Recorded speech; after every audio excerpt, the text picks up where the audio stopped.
د خور نظم به راته ووایم ارشاد ارشاد خپلې خور به په زانګو کې زانګولم ټوله ورځ به یې په غېږ کې ګرځولم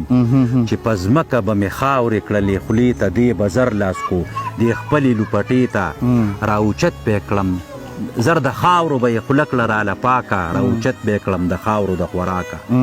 په تادی به یې بهر کړم دروازې ته یو زنځیر و زموږ ځوړند دروازې ته د زنځیر په شړنګهار به یې قلار کړم صحت پس به یې خبرو ته تیار کړم ډېر ښکلي ګرځولم به یې ټوله ورځ یوازې ما به ناڅاپه راپرېښودې متیازې په متیازو به مې سخا ورله جامې کړې روڼو خویندو له سپېره د مخ ګونې کړې بلال جانه جی چې به ستړې شوه نو را به یې وړم کور ته په ماښام به یې حواله کړم خپلې مور ته چې به لږه غونتې دا خواره دمه شوه زما مور به ورته ناڅاپه غوسه شوه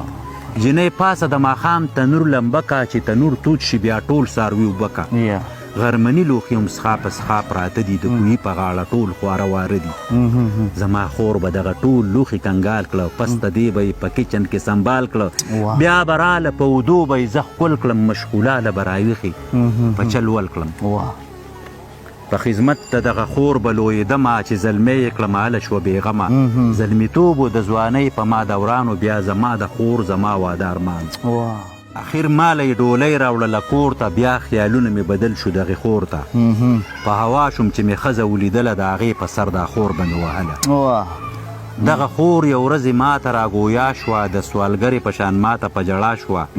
زما تا سره یې پلار خو مې بیمار دی هم شلېدلې لوپټه هم مې پیزار دی چې ورندار له مې جامې راوړې ایروره ماله هم چرته ارزانه جوړه ګوره زما ښځه ورته سره شوه د غوسې نه ورته وایي په قلاره باندې کښېنه یې په کور کې راته ناسته تر قیامته ورور په تا به وي تر کمې ملامته غریبنولې شوه دا خور مې په ژړا شوه زما ښځې ته په دا رنګه ګویا شوه